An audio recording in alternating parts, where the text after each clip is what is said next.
bom dia. Então, vamos começar a gravação da nossa aula de hoje sobre a correção da prova, ok? Então, vamos lá para a primeira questão. A primeira questão, ela dizia o seguinte: a ciência no mundo é feita por várias pessoas, consideradas cientistas. No nosso país, a maioria da ciência é feita pelos ou pelas, né? Então, a ideia aqui era trabalhar com vocês para que vocês entendam onde que no nosso país, né, existe a maior quantidade de pesquisa aí feita, se seria dentro das universidades públicas e privadas, se seria dentro dos centros de pesquisa privado, se não existe ciência no nosso país, e eu acredito que ninguém marcaria essa por tudo que a gente já conversou, né? O Brasil é um país, sim, que tem uma quantidade boa de ciência, né? Só que essa ciência ela é feita majoritariamente, né? Não quer dizer que não existam centros de pesquisa privada, existem, né?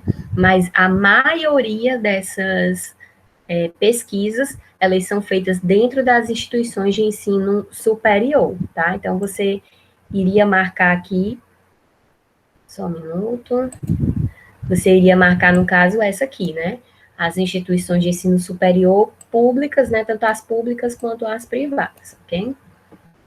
A segunda questão, ela falava assim: qual ou quais órgãos financiam a pesquisa brasileira? Então, essa pesquisa que ocorre dentro das universidades, ela vai existir órgãos de fomento, órgãos que vão financiar essa pesquisa.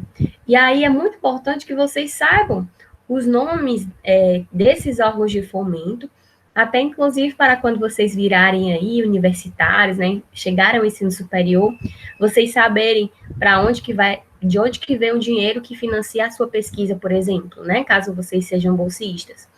Então, vocês iriam escolher aí, né, de acordo com a sigla, né, CNPq e CAPES, qual era o que significaria essas siglas, né? E aí, no caso, seria os dois primeiros, né, aqui, seria marcar os dois primeiros, que representam CNPq, Conselho Nacional de Desenvolvimento Científico e Tecnológico, órgão de fomento CNPq, e a Coordenação de Aperfeiçoamento de Pessoa de Nível Superior, que seria a CAPES. Então, esses órgãos vão fomentar, vão distribuir aí pesquisas, aliás, vão distribuir bolsas de pesquisa, né, fomentadas, pagas, né, você vai pagar para, você vai receber para desenvolver essa sua pesquisa, tá? E aí eles são importantíssimos porque, como a gente viu, a ciência no Brasil ela é feita por pesquisadores que estão dentro da universidade. Então, eles desenvolvem projetos de mestrado, de doutorado, e é como se fosse o salário deles, né? Sendo que essa bolsa, na verdade, né, ela nem funciona como um salário propriamente dito, porque se fosse uma carteira assinada, você teria 13º, você teria FGTS, né?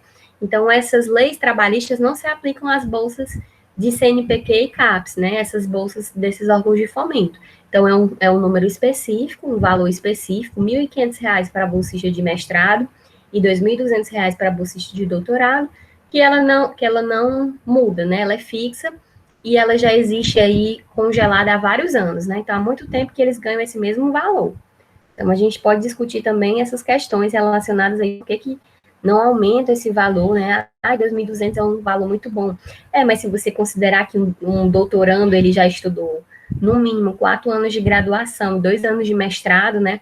É uma pessoa bem especializada na sua área, ganhando R$ 2.200, é complicado. Sobre o método científico, gente, marca a alternativa incorreta, né? Então, a gente conversou muito sobre o método científico, falamos da importância do método científico para a ciência, que a ciência vai ser trabalhada, né, na observação do fato, daquela coisa toda, né? E aí, a ideia aqui era você observar e me dizer se estava certo, se estava errado, né? Marcando aí a alternativa incorreta. Então, vamos ver aqui os itens.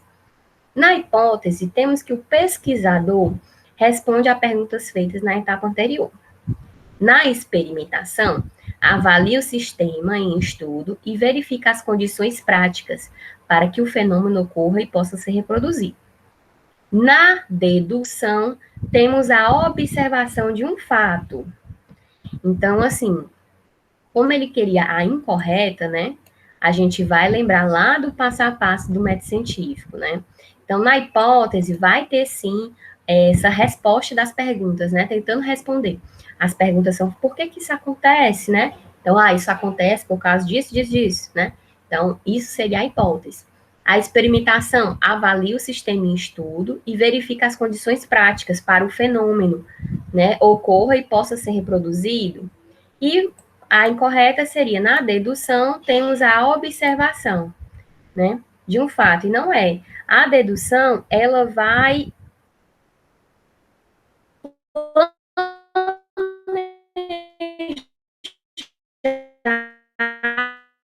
a ciência. Defina rapidamente ambas. Então, como é que vai funcionar? A hipótese, gente, é a etapa em que o pesquisador responde às perguntas feitas na etapa anterior, como a gente colocou. A hipótese, ela vai tentar responder os questionamentos. Por que tal coisa acontece, né?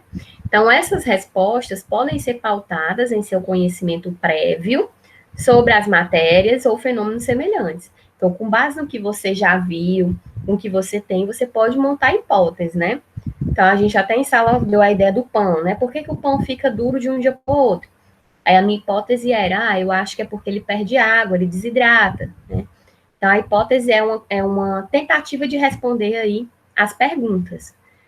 A elaboração da hipótese deve ser feita com muita cautela, porque é por meio dela que a fase da experimentação vai ser realizada, né? Ou seja, ela vai ser o ponto de partida da experimentação. Então, antes de eu passar para a próxima etapa, eu preciso entender bem direitinho a minha hipótese. Então, se eu acho que o pão ele vai desidratar, eu tenho que montar um experimento para testar essa desidratação ou não. Já a teoria, né, como foi colocado aqui, uma teoria científica é um conjunto de conhecimentos relacionados a um determinado problema de interesse, ou seja, acadêmico, seja ele acadêmico ou prático, né? Então, a teoria ela não vai ser feita de qualquer maneira, ela vai ser baseada aí no método científico. A estrutura de uma teoria é formada pelos seguintes elementos: o problema, a evidência, né, os postulados. Então, vai ter um conjunto de informações para essa teoria ser formada, né? Então, ela passou por todo o método científico ao ponto, né, de que entrou no senso comum aí da comunidade, que aquilo é verdade mesmo, né? Que a gente já até discutiu essa verdade, que não existe uma verdade absoluta para a ciência. Então, para uma teoria ser chamada como, por exemplo, teoria da relatividade, teoria do Big Bang, né, ela passou aí por todo o método científico, tá? Quinta questão. A ciência está presente no nosso cotidiano. Cite pelo menos 3 locais que existe ciência no nosso dia a dia. Então, como eu coloquei, a ciência está presente em quase tudo na nossa vida, né? Então, na medicina, a gente vai ter, no uso agora das vacinas, que a gente está atrás aí de se vacinar, né? Tudo vai ter ciência, gente. Na tecnologia, que vai desde seu celular, do seu computador, do seu tablet, do seu fone de ouvido, até mesmo materiais que nem são tão tecnológicos, mas que têm uma ciência por detrás dele.